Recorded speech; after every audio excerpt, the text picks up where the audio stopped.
Anything in my teeth? Just kidding. Hopefully. Okay, everybody, how are you doing today? It is Adam and I. Just us. Just us, no guests today, and we are going to be talking about how to make your children's school a little bit more plant-based, a little bit more sustainable, a little bit more ethical. A little bit healthier. Yeah, and a little bit more in line with probably a lot of the values that you have and definitely the values that we have. Sounds good. Let's do it. All right, so the reason why this came up is because I sit on the school council. I am a school council member. I get to vote. So every month, a few teachers and the principal and some parents come together and we talk about what's going on in the school, what kind of initiatives we're going to do, what kind of fundraising we're going to do, what are some of the initiatives that the school's doing and how can the parents help. So we help with school lunches and providing that. And I know that it will work differently depending on where you live in the world, but where we live, the school orders lunches through a company. The parents decide if they want to buy them or not. They pay for it online. It comes. We have school events like carnivals and Halloween dances, all of these different things. So essentially the parents and the school together make these decisions on what's going to happen. So wait a second. Why are you on this council? What's the benefit to having you on there when it takes you out of the house and away from the family sometimes? A question that you ask me every third Wednesday night of every school month. Because I'm not sold on it because I don't know and see the changes that are necessarily happening. So what's the benefit to having a parent be on their school council?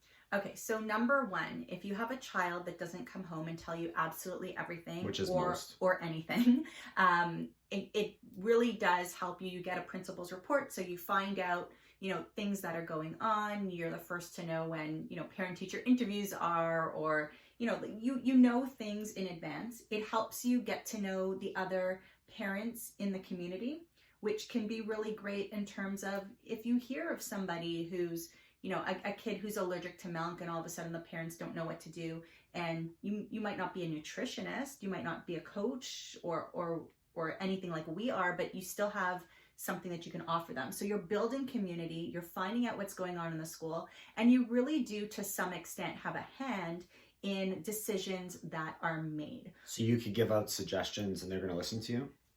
You're going to give out suggestions. Whether they listen to you or not is a whole other thing. So, for example, I think that this was only my second year sitting on the council and I get a vote. You don't have to vote to go to these things, but a lot of us who show up every single month, we want to have a say. And the reason why I like to have a say is because nobody else is rooting for nutrition. Nobody else is rooting for elimination of waste, and I really want my voice to help the school there. So for example, there was Carnaval. So they have this carnival, this winter carnival event that's a lot like the carnival. It's a takeoff on what happens in Quebec City. You could look that up. And they have this big bonhomme, this big snowman, and they have, all kinds of winter games. And they wanted to provide hot chocolate for the children so that if it was very cold, the children would be able to go inside or go to the hot chocolate station, warm up with some hot chocolate, and then go back to their groups. Makes sense. And everybody was like, wow, that's so exciting. Let's give them hot chocolate. Because, if you think about it from a non-health point of view, it's kind of fun. Yeah. It's something different. It's not something that happens.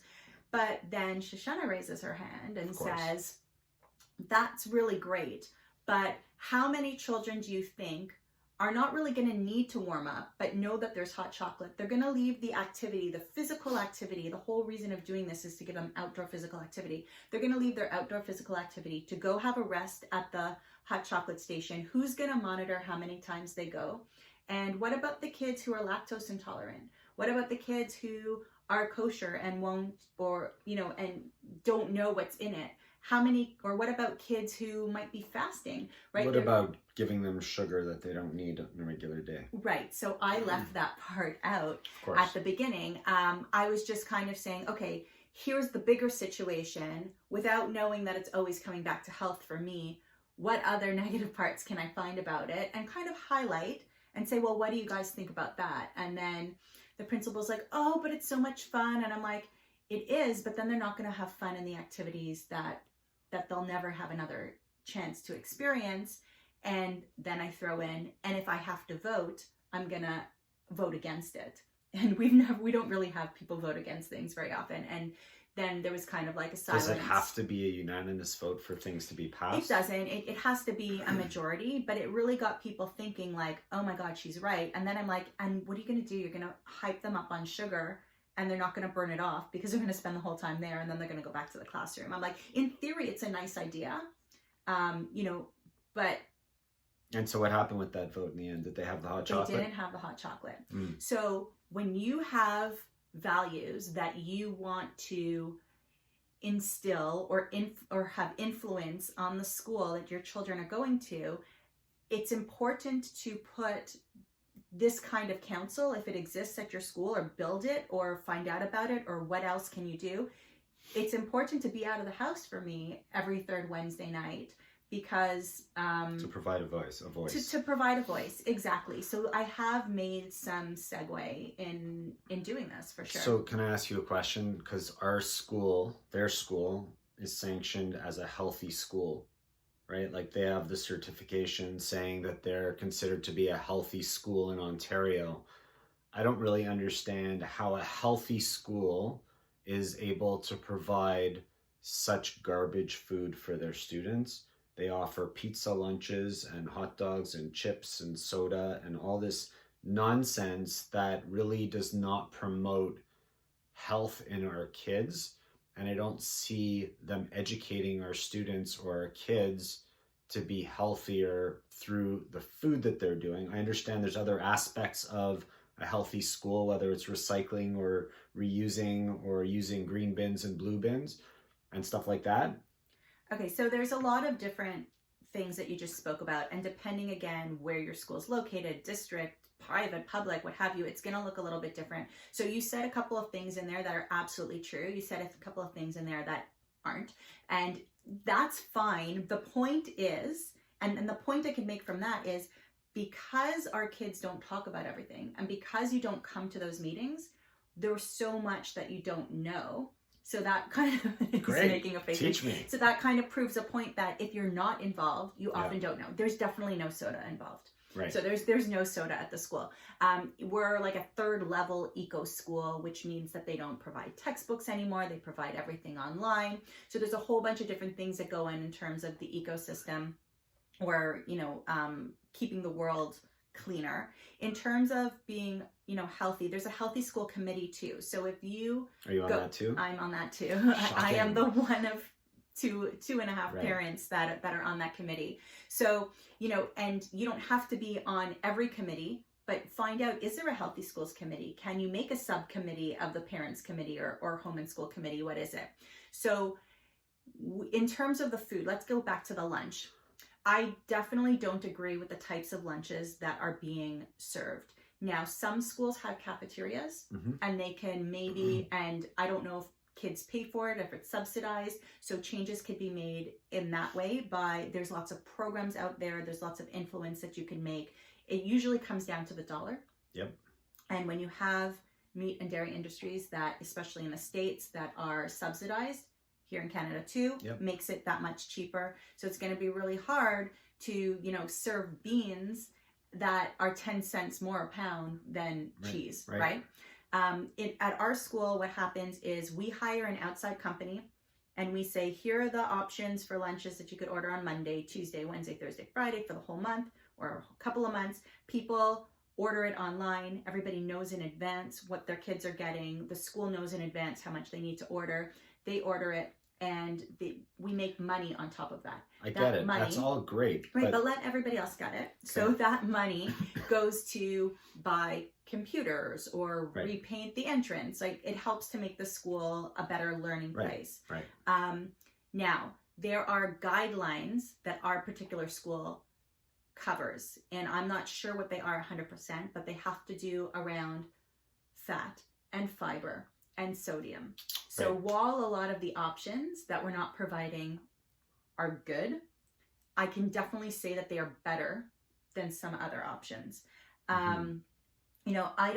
I don't think it's awful. Like, our kids get pizza once a week, but they're getting pizza that I make at home. Which is And very different. And that I send, right? It is very different. But for parents see it as a way to, in their busy lifestyles, not make food for their kids and be able to buy it and put it forward. So there's a lot going on there. I really do think that if you can be part of this committee or have some kind of influence to say, okay, are we going to offer a vegan option once a week?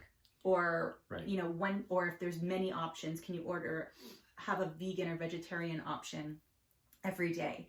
Right. Those are the types of small steps that you're going to take. It's really important that when you go out into these meetings, that you don't go full force, that you don't look like a bully, because you don't want the pushback before you even try to push, right? So I understand all that, and I really applaud Canada for making changes in the food guide and being a leader in that area.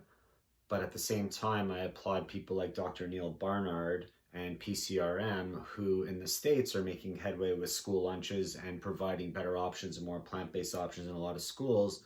And they're becoming a leader in that aspect where we're ahead of them in the food guide. We should be ahead of them with the food as well. So we need to bring some of that over to us while they need to bring some of us over to them. And what I'm concerned about is that the schools are providing foods that just make kids happy so that the teachers and the staff and the admin don't have to deal and manage with disciplining kids and dealing with behavior when they don't realize that the food that they're giving these kids are causing a lot of that behavior in the first place. Oh, absolutely. And I've seen it over the years. They'll order chili thinking that chili is a better option. Let's pretend it's vegan chili for now, right? So chili is a better option than a cheeseburger, right? Let's call it that.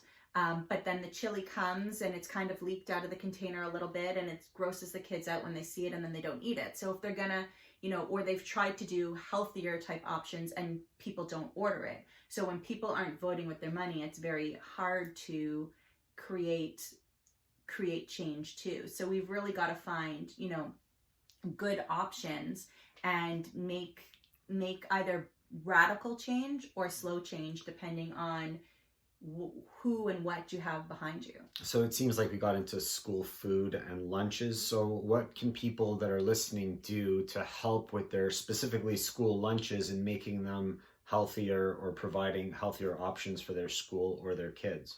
I think that you should be sending your own or voting with your dollar only when it's up to your standards, and saying, okay, it's easier for me to send my kid with $3 to buy their lunch, even though I really don't like what they're being offered.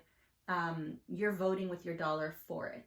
If you want to vote with your dollar against it, you've got to provide your own lunch, or you've got to go in there every day, or get petitions signed and get some kind of change. The way that I like to approach it, whether it's school lunches, whether it's events where we're having food, what have you, is I like to bring up, I never like to use, I often don't use the word healthy, and I really don't use the word vegan, and I very rarely use the word plant-based. I don't make it about my kids. Right. I don't make it about my values. I make it about the community and inclusiveness. So you have kids with egg allergies. You have kids with dairy allergies. You have kids who are affected by food dyes, who are affected by colors. You have kids who are overweight, who have religious beliefs, who are gluten-free. You have kids who can't afford, and the school's constantly asking for money, and these, selling bags of chips or selling cookies, and what about the waste? They do. What about the waste that comes from it? Those are the kinds of things that I like to concentrate on. I don't like to say, in my family, we don't do this, so nobody else should. I like to try to make it as inclusive as possible. And, come back to those religious beliefs, come back to those allergies. I mean, my concern is the lack of awareness surrounding the food and the impact it's making on the students. You're asking them to eat this food because that's what you're providing with them for them. And then you're having them sit in a desk and expect them to sit there disciplined and listen to the teacher teach, when those foods that are so high in sugar or foods that don't have good nutrients and nutrition value the kids are off the wall, and then the teacher can't handle it, and then the class gets out of control, and then one thing leads to a next. So I think that it's important that if you're going to bring this up at meetings, that you come with your gun sockets filled, like that you have actual research, that you've gone through PubMed and you found research linking unhealthy lunches. There's or so much sugary. there. There is so much there. But when you go in and you say, this happens because of this, and they're like, no, that's just kids these days. But we need to understand, and we need to show it, and we need to prove it. I mean, you have kids reacting to all different kinds of chemicals that are coming up in their food.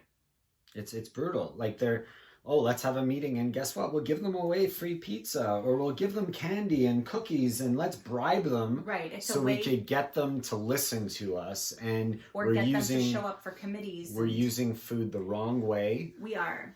And it's a big annoyance to me when I see that. So the biggest thing that I bring up, that I get so much pushback on than anything else, is that I don't believe, aside from the curriculum in terms of health, which I clearly have my problems with, even still in Canada a little bit, but aside from health class, the school should not be teaching my kids about healthy eating habits, because they can't do it well. So when they're required by the Ministry of Education. Right, but I'm saying aside from health class. So when they walk into the office and they say that there's cookies for sale, when they see that the grade 8s are selling chips to send money, to buy water wells in impoverished countries, when it is constantly food, when they go to Halloween dance and there's food, when they have social and it's food and junk, the school's sending out a message that these foods are okay,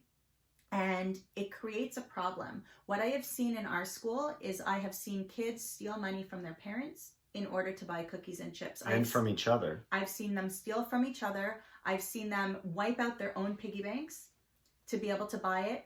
I have seen bullying. If you don't buy me this, then I'm not going to be your friend anymore, or worse, depending on the age group.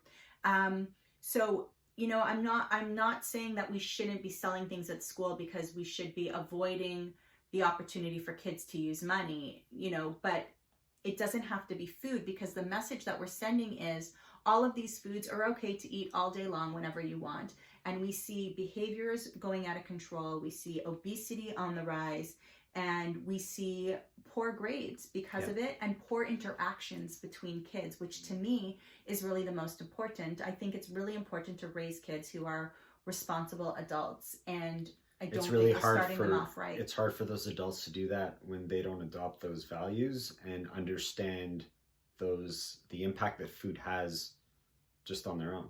Right, but you don't go to your pediatrician for singing lessons. Right. Right.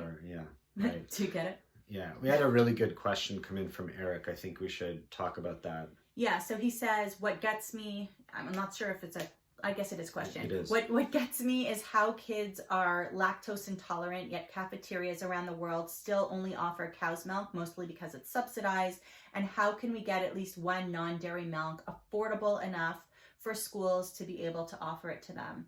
The truth is that it's going to be more than one person who's going to be able to do that. And I think that the more we see all of these almond milk and soy milk commercials, and we see people voting with their dollars, and we see people who don't want as much cow's milk, I think we're on our way there.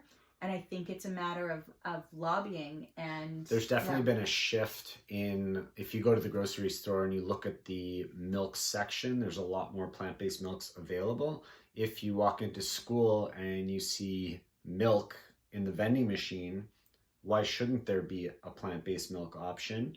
And in some schools, especially if you're in the private sector, you could definitely speak to the person who's responsible for the vending machines and get at least one plant-based milk option in there. When it comes to cafeterias, it's a little more challenging because of the subsidization of dairy from the dairy farmers of the United States and Canada even. But it's something that needs to come. I always found it most impressionable when it comes from the students, and they're bringing it forward. So if our kids started talking to the staff about having more plant-based milk options, eventually it's going to happen. It just means you got to put your foot down and keep pressing at it. So if you want change, you got to be willing to talk it up and push change upon it. It was really sad when Russell had a little friend come over after the summer, and they were talking about, eating at camp and how this other child is lactose intolerant. And he said, and he was eating a non-dairy meal all summer. And he said, next year I'm just going to bring my pills so that I can eat the dairy anyway. And I mean, it makes me crazy when people are popping pills so that they could more easily digest the lactose. Why not just switch to a plant-based milk in the first place? It's because their parents don't give them those options, and they don't understand the impact that the dairy has, because we could solve it with a pill. So coming back to our main topic of how do we make change within the school is, just like Adam said, we press at it continuously. We press at it slowly. We come with research. We bring it into a community, not just a single child, especially if it's your single child.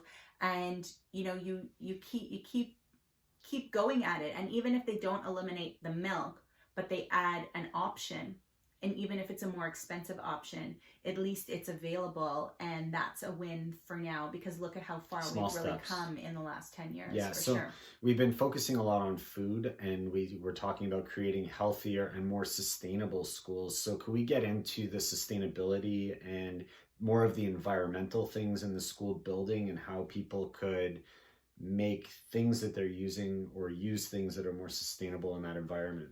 Sure. So like I said, our school is like a 3rd rated or top rated eco school. Whatever that means. So it means some stuff. I'm not sure what all of it means. I'm not on the eco committee. You'll be happy to know. Yes. But I do know that they've moved from textbooks on paper to textbooks on the computer. Right. I know that they've moved away from unfortunately using a lot of handwriting, and they do a lot more typing. I have mixed feelings about that. But I think that we had a really big disconnect when the school is selling, coming back to food, all of these extra food items that are not necessarily, I'm not talking about lunch, but I'm talking about chips and cookies and things like that. That's making extra junk food. They're not getting a big case and putting on a glove and selling 4 cookies at a time, or 3 cookies or 1 cookie at a time. Each thing is individually wrapped. So think about that. Think about how recycling is working in the school, and how much of those paper or how much of those wrappers are going into the garbage can instead of into the proper place. So they're going to landfills when they actually can be recycled. I think the worst possible thing is these water bottles. When they give out those plastic bottles, that drives me crazy. Like, everybody should have their own water bottle. Every school should have those filling stations. It drives me crazy when we're giving out bottles of water that are plastic for one-time uses. It makes me nuts. So a lot of our events that we have at school in the past, we've sold water with it. So pizza or burger, a bag of chips, and a bottle of water. Plastic bottle? Plastic bottle of water. That's crazy. So at our last meeting, we actually had an argument. It was an argument, for sure. Of course it was. And normally that doesn't really happen, but some of the parents were saying, and it was brought up by somebody other than me, a grade 1 parent. So I was really happy that it wasn't Shoshana again, and that I was able to support it as opposed to bring it up. But she said, look, if we're a top eco school, why are we selling plastic water bottles? Makes no sense. So the other parents are like, well, what are we supposed to do for water? And bring your own bottle. Well, the problem comes in is selling these water bottles as part of our fundraising, which helps to buy computers and a library equipment and books and all of these things for the school. So how do we offset that? And we actually found a company that, it's a plastic water bottle, but multiple use, like PBA free, all that. Yeah, all of that. It's like highly recyclable, right. And not only that, but it's like one of those buy a water bottle, give water, right, kind of thing. So there's social give back. So you're going to start selling water bottles that are printed with your school's name on it? Yes. And then what we will do is when we're selling those at the events, So you could either use a water fountain, or Yeah. you could buy a bottle, or you could bring your own bottle. Right. And we'll have Sharpies so that kids can write their names on it until they get home and stick their fancy labels on it or whatever. It's a much better idea than the disposable single-use bottles. And the truth is, kids go, I'm thirsty, I'm thirsty, I'm thirsty, I'm thirsty. The parents want to explode. You finally buy your kid one of those disposable water bottles. They take a third of a sip, and the whole thing gets wasted. So, but long term, for the school to make money off of this, they're not going to make a lot of money, because once a kid buys the bottle, they're not going to have to buy it again unless they forgot it. Right, but I mean, think about it. How much their are goal we is to actually make money. making off of these I don't know. small little water bottles anyway? I don't know, but everything you're talking about, you say your school's trying to make money off of it. So they are, but we're also trying to set an example. Right, and I love that. I Yeah. think that's a great initiative, a great step in the right direction, and more schools should be doing that. We shouldn't be giving out single-use plastic water bottles, period. And I mean, I guess the option, you could always have the option of, would you like to donate an extra $1 towards the school? Right. And that way, parents who can afford it can do it, and parents who don't want to or can't afford it will say no. And all of that is okay. But it's really it comes down to thinking about, what values do you have in your own life? What values do you have in your household? And then looking at the school as a whole and how it's run, which you might not really know unless you go to these types of meetings, and then making a list and being like, here's what I would change if I were in charge. And then start to one tip at a point. Right. One One thing at a time. One thing at a time. Start Small checking steps. it off. It's almost like what we were talking about a few weeks ago with Amber Allen on episode 324, zero waste, reducing your carbon footprint, but trying to waste less at whatever stage you're at. Just start somewhere and then go from there in trying to make your home, your school environment a more sustainable place, but at the same time making it a healthier environment. Absolutely. So one thing that our school does that I actually think is quite great, that was started by a social worker who's actually not even employed by the school, is she has teachers and parents. Basically, we send in our old stuff. Maybe it's not so much like tons and tons of clothes, what is but like that? household items, kids' toys, plates, fake flowers, anything that like you're cleaning up and you're like, why do I have this? I don't need this anymore. And what she does is she has a little table out in the staff room, and the prices for these things are like garage sale prices. She's selling them. She's selling it off to other staff, to other parents. For what purpose? So that money actually goes to help support the kids in the school that can't afford field trips, that can't afford new socks, that can't afford lunch, and it helps there. So I think that when we are thinking about what kind of projects are we going to support, because most schools will do some kind of fundraising, and I don't want to discredit at all the position that other countries, especially third world countries, are in. Not at all. And I think that a big majority of our lower class here in North America are still better off. But I think that it's really important to look within your own community and teach children to take care of themselves and take care of the people around them, and also take care of the world, but not necessarily in the opposite order. And I might get some lashback on this, but when you have kids in the school who can't afford food, but we're sending food to other countries, I think that everybody needs to divide their time, divide their monetary finances a little bit better, and not saying don't send it, but saying, what can we do here? The other thing about doing things here local to you, like working at shelters or sending food to women and kids shelters or animal sanctuaries or your local SPCA, when you can get kids involved, hands-on, on doing certain activities, the meaningfulness, so much more purpose and value to that. Yes, as opposed to going home, asking their parents for money, donating it to, heart disease or cancer or kids across the world. If you can't get involved, the learning experience isn't going to be as great. And if we could teach these kids how to give back by giving them more hands-on learning experiences when they're young, I think that then they will grow up and do more financially and more, interact more with the world globally, and that will have a much bigger effect.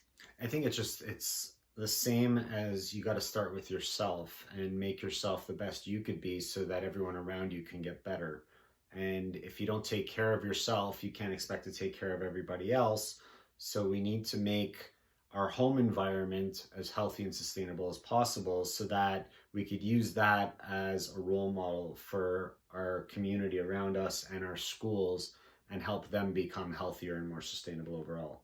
Absolutely. So I think that, those are the things that really fall, that I believe, within our family values, and some of the ways that I'm trying to slowly make some change in the school. I mean, it's kind of gotten to the point, unfortunately, where a statement's made and then everybody looks in my direction, waiting for me to say something. But sometimes I just don't.